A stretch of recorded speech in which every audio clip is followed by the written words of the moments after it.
The night of the Great Moon Ceremony was the most beautiful night Seraphine Vale had ever seen, and she spent it alone in a servant corridor, polishing silver forks. Torches burned along every wall of the Ashvale Palace. Hundreds of wolves had traveled from every corner of the kingdom to witness the ceremony. The women wore white, the men wore their pack colors. Children sat on their fathers' shoulders to see above the crowd. Music drifted through the stone corridors, warm and low, like something remembered from a dream. Seraphine heard all of it through a cracked door. She was not supposed to be curious. She was not supposed to care. She was a servant in this palace, had been one since she was 7 years old, and servants did not attend royal ceremonies. They prepared for them. They cleaned before, they cleaned after. In between, they stayed out of sight. She wiped the last fork dry and set it in its velvet case. Then, without quite meaning to, she pressed her eye to the gap in the door. The great hall was full of light, and at the center of it, standing on the ceremonial platform like something carved from stone and shadow, was Alpha King Darian Ashvale. Seraphine had seen him before, of course. Everyone in the palace had seen him, in the way servants see powerful men, briefly, from a distance, while making themselves small. But tonight was different. Tonight, something in her chest pulled toward him, the way a branch bends toward water. Her wolf stirred deep inside her, slow and enormous, like something waking after a very long sleep. She pressed her hand flat against the cold stone wall. She told herself it meant nothing. She had told herself many things over the years. It was a skill she had developed, the way others developed music or mathematics. The skill of silence, the skill of disappearing. Across the hall, Darian felt it too. He was standing beside Vivian Drakemore, who was beautiful in the way of cold mornings, sharp and bright and difficult to look at directly. She had been chosen for him by the High Council 6 months ago. She was the daughter of the most powerful pack family in the Eastern Territories. The match made sense. That was what his advisors said. That was what he told himself. But for one suspended moment, standing before the crowd, he felt a warmth from a direction he could not name. His wolf paced. His eyes moved across the room without his permission, searching for something he had no words for. Then Vivian's hand found his arm, and the moment passed. He was a king. He was not ruled by feelings he could not explain. He stepped forward to the edge of the platform. The crowd quieted. Every wolf in the hall held their breath. Darian raised Vivian's hand. He spoke the words clearly and without hesitation. He declared her his chosen queen, his Luna, his partner in all things. The crowd roared its approval. Flowers were thrown. Children cheered.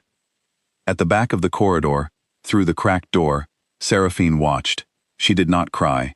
She had learned a long time ago that tears were a luxury she could not afford. She stepped away from the door. She set down her polishing cloth. She walked to the small room where she kept her few belongings, and she sat on the edge of her cot, and she thought for a very long time. Then she began to pack. She did not take much. A coat, a change of clothes, a small knife. And at the very bottom of her bag, wrapped in an old cloth, her mother's ring, a heavy silver band stamped with a mark that meant nothing to anyone who did not know what it was. Seraphine had kept it for 17 years. She was not sure why she kept it. She kept it the way people keep things that might someday matter, even when they cannot say how. She found Callum at the eastern gate just before midnight.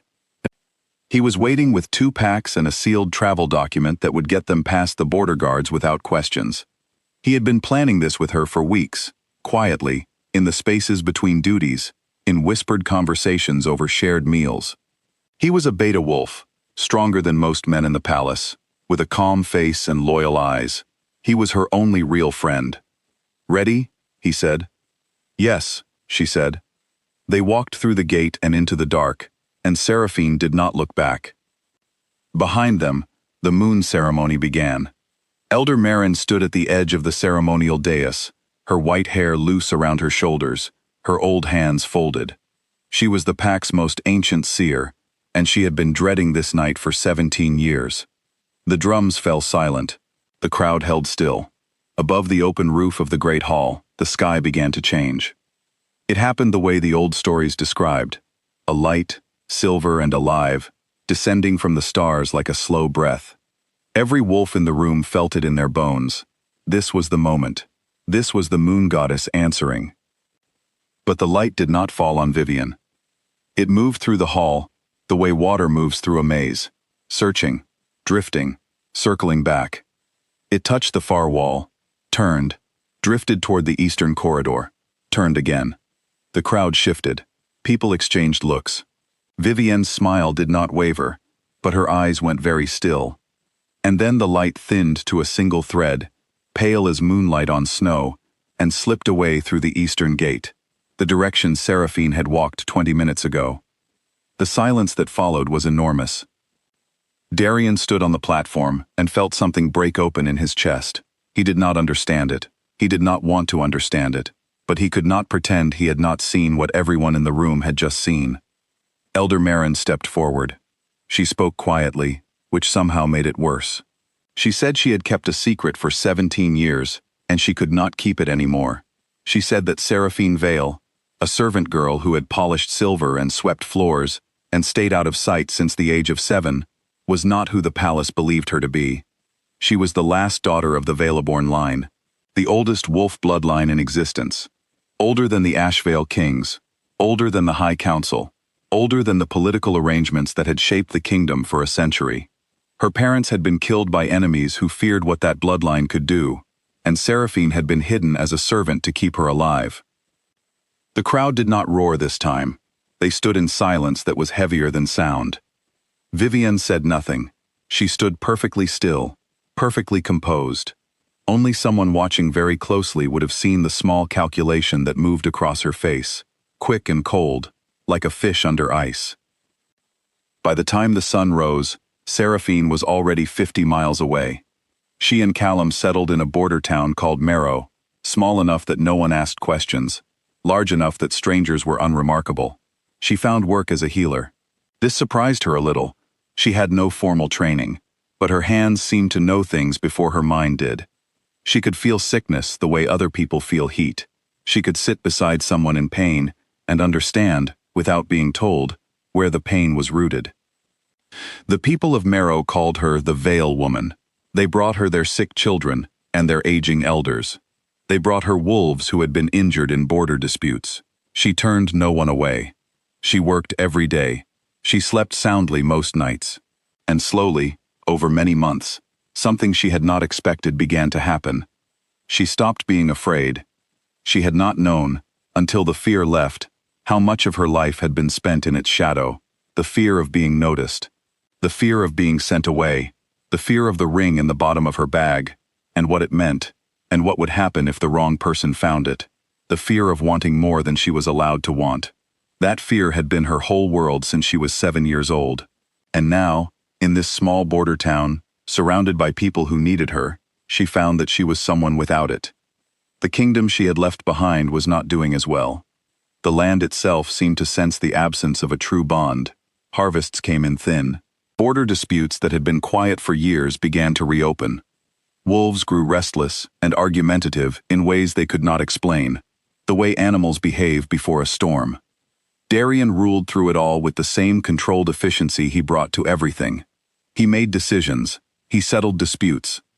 He signed documents and held councils, and did not, in front of anyone, allow himself to look like a man who had made a terrible mistake. But he drank alone in the war room most nights, and he thought about the silver light that had followed someone out of his hall and into the dark. His scouts found Marrow in the early spring. They found rumors of a healer with silver eyes whose wolf, on the rare occasions it was felt at all, resonated at a frequency that made other wolves go still and quiet, the way a room goes quiet when someone with real authority walks in. They reported back to him. He told no one where he was going.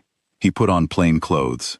He rode to Marrow in 3 days and arrived at the edge of the market at dawn, before the stalls were fully open, when the street was mostly empty. He saw her almost immediately. She was moving through the market with a basket over one arm, talking to a vendor about dried root herbs, with the focused attention of someone who genuinely cared about the answer. She was wearing a worn coat. Her hair was loose. She looked nothing like a palace servant, and nothing like a queen, and nothing like what he had expected, and he understood, watching her laugh at something the vendor said, that he had no idea who she actually was. Then she turned and saw him. She did not startle. She did not run. She looked at him across the length of the market street with calm, clear eyes. And then she picked up her basket, nodded politely to the vendor, and walked back inside. She closed the door. He stood in the street for a long time. He came back the next morning. And the morning after that, he sat on a bench across from her house and watched the town move around him. She came and went. She helped people. She stopped once, while passing him, and looked at him the way you look at something you have already decided about, and kept walking. On the fourth morning, he knocked on her door. She opened it. She leaned against the frame and looked at him, not unkindly, and waited. He spoke for a long time. He told her the truth, not the polished version, not the diplomatic version, but the real one. He told her about the moment in the hall when he had felt the pull and dismissed it. He told her that he had been wrong. Not wrong because the kingdom was suffering, not wrong because the ceremony had failed publicly, wrong because she had existed, and he had failed to see her, and that failure had cost something he was only beginning to understand the size of. He did not ask her to come back. He asked only if she would listen. She listened. She did not soften all at once. She let him say everything that needed saying, and when he finished, she was quiet for a moment, and then she said, "What do you want from me?" He said, "I don't know yet. I just needed to find you."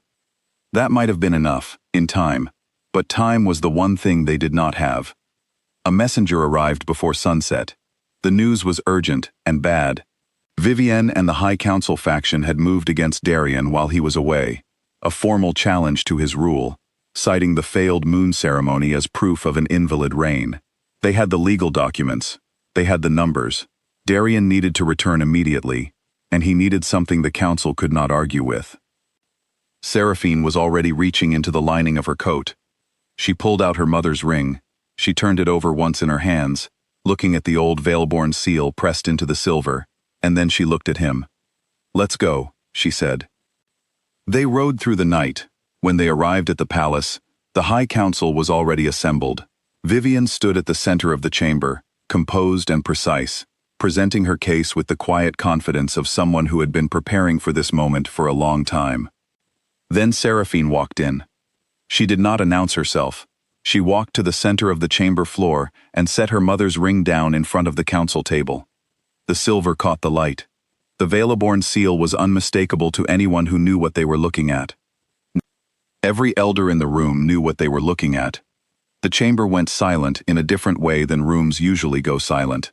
Not with shock, but with recognition. With the particular weight of something very old being acknowledged after being ignored for too long. Vivienne's coalition did not collapse dramatically. It dissolved, quietly, one member at a time, as each council elder looked at the ring and made their own private calculations about which side of history they wished to stand on. Vivienne was escorted out of the palace before the sun went down. She left without a word. She was still thinking. She was always thinking. But today, she had lost. The elders called for a second moon ceremony 3 days later. The sky was clear. The pack assembled in the great hall, quieter than the last time, older somehow, more careful. Darien stood on the platform alone. He did not raise anyone's hand. He did not speak. He simply stood, and for the first time in his life, he waited, without trying to control what came next. The silver light came down straight and fast, as if it had already known exactly where to go. It fell on Seraphine, standing near the back of the crowd in her healer's coat and her worn boots, looking like a woman who was still deciding whether to trust this. The bond settled into place.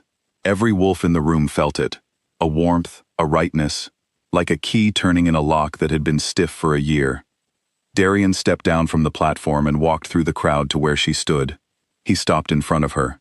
He looked at her, really looked, the way he had not in the great hall on the night everything went wrong. "I see you now," he said quietly. She held his gaze for a long moment. Then the corner of her mouth moved. "I know," she said. "Don't make me regret letting you." The next morning, Seraphine was back at her work table, sorting herbs she had brought from Marrow, making notes in a small journal about the healing properties of things that grew along the border roads. Darien sat across from her, watching her work.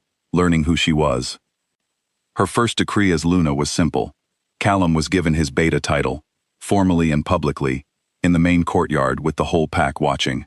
He stood very straight and looked at Seraphine, and she looked back at him with the kind of smile that means everything that cannot be said out loud. The kingdom breathed. The harvest that season was the best in a decade. The bond between the Alpha King and his true Luna settled into the land and into the pack like water settling into dry ground, slowly, deeply, and in a way that nothing would easily undo.